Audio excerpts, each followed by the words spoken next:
Om Swastiastu, perkenalkan nama saya Wayan Manika Ananda Hindudnyana. Pada kesempatan kali ini, saya akan membahas tentang LKM 4, mata kuliah praktikum kimia organik. Soal yang pertama, jelaskan komponen apa saja yang terkandung dalam tes Bayer, tes Bromin, dan tes Fehling. Pertama, komponen yang terkandung dalam beberapa tes. Yang pertama, tes Bayer zat cair, atau air, alkohol, atau yang lainnya yang ditambahkan ke dalam larutan Bayer, larutan KMNO4 alkalis. Kemudian KMNO4 reduksi, yaitu reaksinya adalah reaksi redoks. Kemudian tes bromin, larutan CCl4 dan larutan Br2 5%. Kemudian yang ketiga tes Fehling, larutan Fehling A dan Fehling B. Yang kedua, apa fungsi tes berikut? Yang pertama, tes tolen, tes klorida, dan tes asetil klorida. Pertama, fungsi beberapa tes yaitu tes tolen untuk mendeteksi gugus aldehida menjadi anion dan ditandai dengan terbentuknya cermin perak pada dinding tabung. Tes feriklorida untuk mendeteksi gugus fenolat ditandai dengan perubahan warna menjadi biru, ungu, hijau, atau merah anggur. Yang terakhir, tes asetil klorida yaitu untuk mendeteksi gugus hidroksi senyawa alkohol ditandai dengan terbentuknya asap putih. Selanjutnya, sebutkan cara kerja dan fungsi dari tes asap. Fungsi tes asap adalah untuk mendeteksi senyawa alifatis atau aromatis. Dengan cara kerjanya yaitu taruh sedikit senyawa pada spatula, panaskan pada nyala bunsen dalam lemari asam. Terbentuknya asap menunjukkan adanya senyawa aromatik. Selanjutnya, tuliskan persamaan reaksi yang terjadi untuk sampel bila tes feriklorida itu positif. Dengan reaksinya yaitu FeCl3 dalam bentuk aquos, kemudian larutan C6H5OH menjadi FeO dalam bentuk solid ditambah larutan HCl. Reaksi uji feriklorida adalah reaksi substitusi antara sampel dengan reagen feriklorida di mana H+ dalam fenol digantikan dengan Fe3+ dengan reagen feriklorida. Sedangkan H+ yang lepas berikatan dengan Cl membentuk HCl. Sedangkan Fe3+ akan berikatan dengan cincin benzen atau benzena membentuk FeO yang dapat mengubah warna dari kuning transparan menjadi ungu, yang menandakan hasil uji positif. Fenol memiliki substituen OH, sehingga perubahan warna yang terjadi adalah ungu. FeCl3 akan bereaksi jika terdapat gugus aromatik yang akan menghasilkan warna ungu, sehingga uji feriklorida hanya ditemukan pada senyawa fenol dan tidak ada pada alkohol. Selanjutnya, nomor 5, apa fungsi tes iodoform? Sebutkan ciri-ciri bahwa tes itu positif terhadap sampel senyawa organik. Fungsi tes iodoform yaitu untuk mendeteksi gugus keton dengan ciri bahwa suatu senyawa organik positif mengandung adanya keton. Dengan tes iodoform adalah hilangnya warna coklat dan terbentuk endapan iodoform yang berwarna kuning. Selanjutnya nomor 6, sebutkan tujuan praktikum reaksi substitusi. Yaitu tujuannya adalah untuk membuktikan reaksi substitusi nukleofilik pada pembentukan T-butil klorida. Kemudian nomor 7, beri satu contoh reaksi substitusi nukleofilik. Contohnya yaitu yang pertama CH3 CH2Cl ditambah NH3 menjadi CH3CH2NH3 dan Cl-. Yang kedua CH3CH2CH2Br ditambah Cn- menjadi CH3CH2CH2Cn dan Br-. Selanjutnya nomor 8, apa yang dimaksud dengan substitusi nukleofilik bimolekuler SN2 dan beri contoh dengan menggambarkan mekanisme reaksi yang terjadi.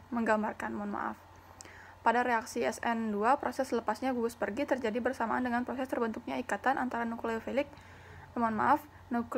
dengan substrat. Reaksi diawali dengan serangan nukleofil pada substrat yang masih mengikat gugus perginya. Contoh reaksi klorometana dengan ion hidroksida. Yang terjadi reaksinya itu seperti gambar di slide. Selanjutnya, pada reaksi SN2, pemutusan dan pembentukan ikatan baru terjadi secara bersamaan. Ion hidroksida sebagai nukleofil menyerang karbon yang bermuatan parsial positif pada substrat, yaitu karbon yang mengikat atom klor pada molekul klorometana. Serangan nukleofil terjadi dari sisi yang berlawanan dengan gugus pergi, atom klor. Saat reaksi berlangsung, ikatan antara nukleofil dan atom karbon semakin kuat, sedangkan ikatan antara atom karbon dan klor gugus pergi semakin melemah. Dalam keadaan transisi, ikatan antar oksigen dan karbon sebagian terbentuk, sedangkan ikatan antara karbon dan klorin sebagian terputus, sehingga setelah ikatan antara oksigen dan karbon terbentuk, ikatan karbon dengan klor putus, dan atom klor lepas sebagai ion klorida. Reaksi ini berlangsung dalam satu tahapan reaksi, tanpa pembentukan zat antar atau intermediat, dengan keadaan transisi sebagai berikut, yaitu di gambar pada slide. Selanjutnya nomor 9, yaitu apa yang dimaksud dengan reaksi substitusi nukleofil unimolekuler SN1. Beri contoh dan mekanisme yang terjadi. Reaksi SN1 merupakan tahap penentu laju reaksi. Pada reaksi SN1, reaksi dimulai dengan lepasnya gugus pergi menghasilkan karbokation C+. Setelah terbentuknya karbokation, barulah nukleofil menyerang dan terjadi proses pembentukan ikatan antar nukleofil dan substrat. Pada reaksi dengan mekanisme ini, kecepatan reaksi tidak bergantung pada konsentrasi nukleofilnya. Kecepatan reaksi hanya bergantung pada konsentrasi substratnya. Misalkan pada reaksi antara tetrabutil klorida, tersier butil klorida dan natrium hidroksida dalam campuran air dan aseton, tingkat pembentukan hasil reaksi berupa tersier butil alkohol hanya bergantung pada konsentrasi tersier butil klorida. Menambahkan konsentrasi tersier butil klorida menjadi 2 kali lipatnya akan mempercepat laju reaksi menjadi 2 kali lipat lebih cepat. Akan tetapi saat konsentrasi ion hidroksida yang dilipat gandakan, tidak dihasilkan efek yang cukup untuk menggandakan laju reaksi yang terjadi. Pada reaksi SN1, reaksi terjadi bertahap dengan pembentukan intermediat berupa karbokation C+, seperti pada contoh. Atom klor lepas dari molekul tersier butil klorida dibantu dengan adanya pelarut polar sehingga terbentuk ion klorin dan sebuah intermediat bermuatan positif yang disebut dengan karbokation. Proses pembentukan karbokation ini sangat lambat sehingga menjadi penentu dalam laju reaksi SN1. Molekul air yang memiliki PEB bertindak sebagai nukleofil yang kemudian menyerang karbokation dan menghasilkan produk SN1 berupa tersier butil alkohol. Mekanisme reaksi substitusi nukleofil unimolekuler atau SN1 dapat dilihat pada gambar pada layar. Ada 3 tahapan. Yang pertama, tahapan lepasnya Cl menjadi anion Cl. Selanjutnya tahap kedua, karbokation dengan air, kemudian oksigen tersebut menjadi satu dengan karbon dan menjadi reaksi di sebelah kanan atau produknya. Selanjutnya yang tahap ketiga menjadi tersier butil alkohol. Yang ke-10, tahap awal yang dilakukan dalam penelitian ini, yaitu 15 ml HCl pekat didinginkan dengan penangas es, lalu dimasukkan ke dalam corong pisah 100 ml. Apa tujuan langkah ini? HCl pekat bening kekuningan yang disebut didinginkan terlebih dahulu dalam penangas es karena HCl tersebut mudah menguap, dan saat didinginkan dengan harapan HCl akan sedikit untuk menguap agar HCl yang digunakan nantinya tidak sedikit saat direaksikan. Nomor 11, buatlah alur prosedur kerja praktikum ini. Pertama, sebanyak 15 ml HCl pekat didinginkan dalam penangas es, kemudian dimasukkan ke dalam corong pisah 100 ml. Sebanyak 5 ml tersier butil alkohol ditambahkan tetes demi tetes sambil dikocok dengan baik. Buka tutup corong pisah sebelum menambahkan kembali butil alkohol. Ketiga, pengocokan dilakukan kira-kira 20 menit setelah semua alkohol habis ditambahkan.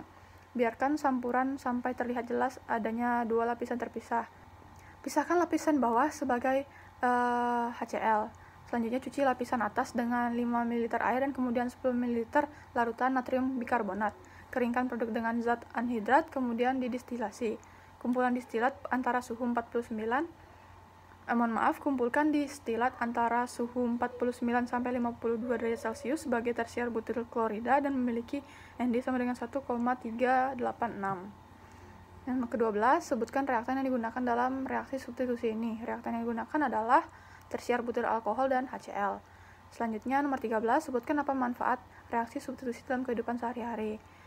Di antaranya yaitu diklorometana digunakan dalam pengupasan cat dan triklorometana digunakan untuk dry clean. Yang ke-14, bagaimana menguji senyawa 4-bromobenzena. Senyawa 4-bromonitrobenzena dapat diketahui dengan dilakukan uji titik leleh yang mana senyawa ini akan meleleh pada suhu sekitar 125 sampai 127 derajat Celcius. Selanjutnya pertanyaan terakhir nomor 15, yaitu apakah bahwa yang ditunjukkan dari penelitian di jurnal yang diberikan dengan daftar pustaka yang telah tertera pada soal. Jawabannya adalah penelitian sebelumnya berfokus pada heterolitik pembelahan ikatan CX dengan keberhasilan terbatas.